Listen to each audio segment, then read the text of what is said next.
Hi everyone, this is Meredith Herrenbrook with Becoming Ridiculously Awesome. I am here today to help you as parents or friends or family create greater balance with your children with Keiki Dreamtime. I want to help you guys connect through guided visualization and learn to connect with their awareness, shielding and control, separating themselves from others so they don't take other stuff on, and to be able to connect with what already is supporting them. In a child's experience, especially a sensitive child, they're not only learning how to interact with their body and objects, but those around them. While they're assimilating all this, it can be overwhelming because they might be receiving more than you know. To a sensitive child, they may hear, see, or sense things that we don't experience or even take for granted. And while they might not understand what they experience, we can certainly support their experience. So when I was little, my dad knew I could sense things that he could not. I could hear things, I could feel things, I could just know things in advance of them happening. It was scary, it was odd, it was not usual, but he was really supportive to help me explore it, to feel safe experiencing it, and to feel positive about it. So he gave me that space and support to be myself and be okay with who I was and what I was experiencing. And it was so extremely important that he helped me with that, and it shaped how I am today. So we want to guide our children into becoming masters of their universe, as I like to say, with all the skills and senses that they already have, and may even further develop. What we may not understand, it doesn't ultimately matter. Your kids will eventually know what to do with it when the timing is right. But they need our support in order to feel safe and to explore and learn their gifts and talents. So there are 3 parts that I want to discuss on how to support our precious children who we're fostering into adulthood.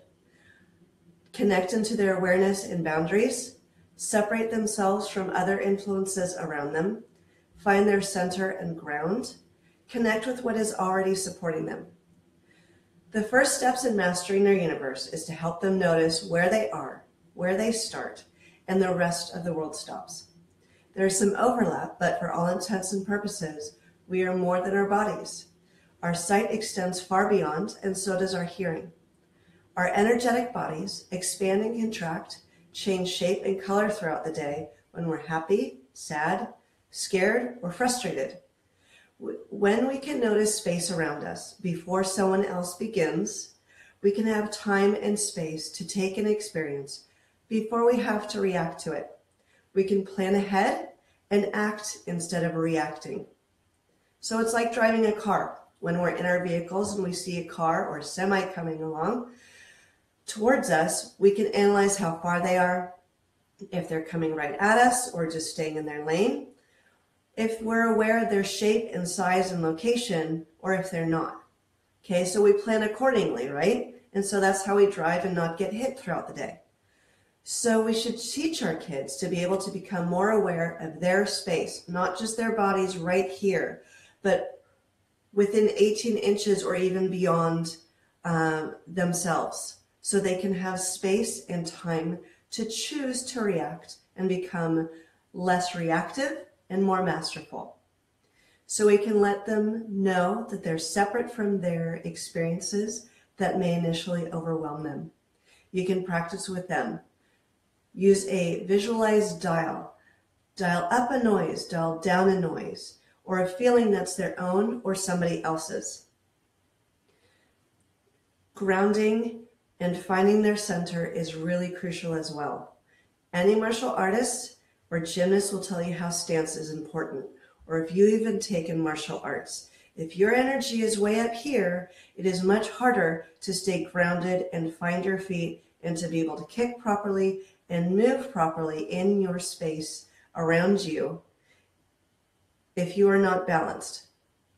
So you're not just your body parts, but emotionally and mentally. All these aspects play a part into our experience. So a gymnast on a balance beam has to focus not up above her head, but down below so she can find her feet and to do all her work or his work on the balance beam. Otherwise, they're going to tip over. It's like a weighted bowling pin, if you will, right? If you push way up here and they're grounded way down here, well then, yes, they might move over, but they pop right back up. If their energy is up here or their weight is up here, they're going to tip over, right? It's the same thing. So throughout the day, we can check in with ourselves and guide our children to, okay, where is your energy? Is it up here? Are you freaking out? Are you high energy out here? Great. Wonderful. Breathe in, find your center, bring that energy all the way down into your belly or even to your feet. You can check in with them all the time and have them become more masterful in grounding themselves. So when we're aware of and tend to our sphere of influence, as I talked about, our 18 inches outside of ourselves, we can better be able to pick up what is us, what is not us, then decide to do with it what we will.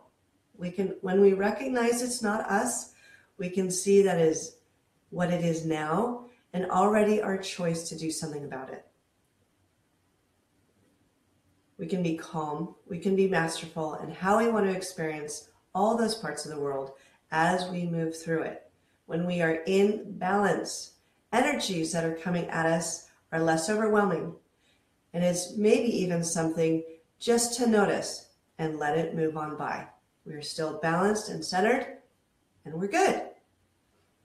So, for example, if there is a person coming into your space with invasive behavior, or if you feel their bad energy coming towards you, dial up your strength or humor, or calmness, or whatever you feel is useful to you at that time.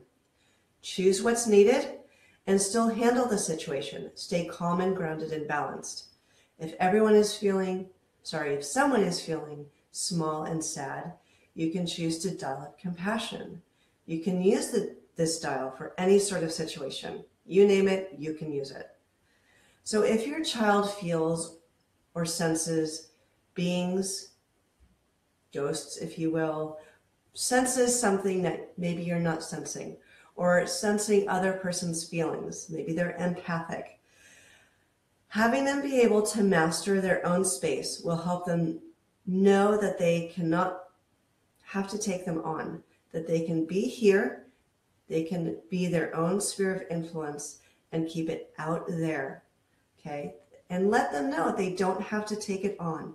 Say, that's okay. Leave it with them. Leave it out there. Remember, this is you, important right in here.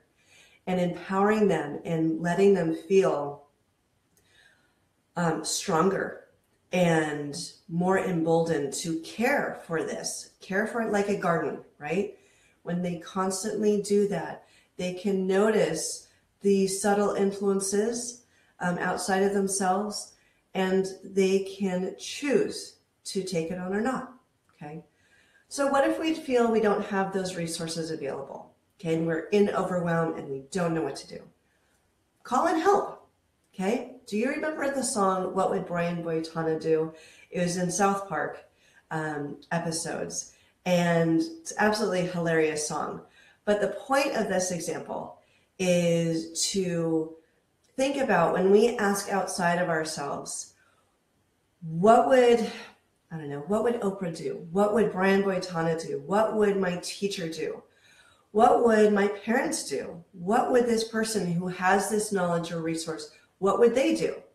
What it does is it lets us off the hook and gets our mind finding a solution. Rather than being in the state of overwhelm, we will find a solution otherwise outside of ourselves. So it's a little bit of a trick of a mind.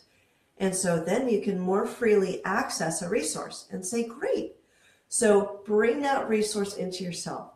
If your teacher would do this, great. All right, well, now you know what to do. They'd be calm. They'd go look this information in a book or whatever. Whatever that resource is, they're already using it and they're already accessing that resource. And you can use that tool to help them get out of overwhelm and to be able to be in action mode, not reaction mode. okay? And have them use it accordingly as they need to. So we've talked about boundaries and creating that boundary and what is inside our space and what's outside of our space.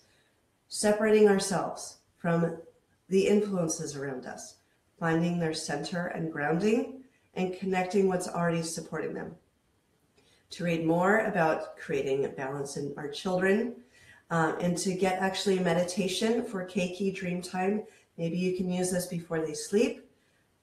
It's, I think, a very good resource for you. Please go to roiexperience.com/blog, or you can even get my book, Becoming Ridiculously Awesome. Who doesn't want that? Thanks for watching. More next time. Have a great day. Bye.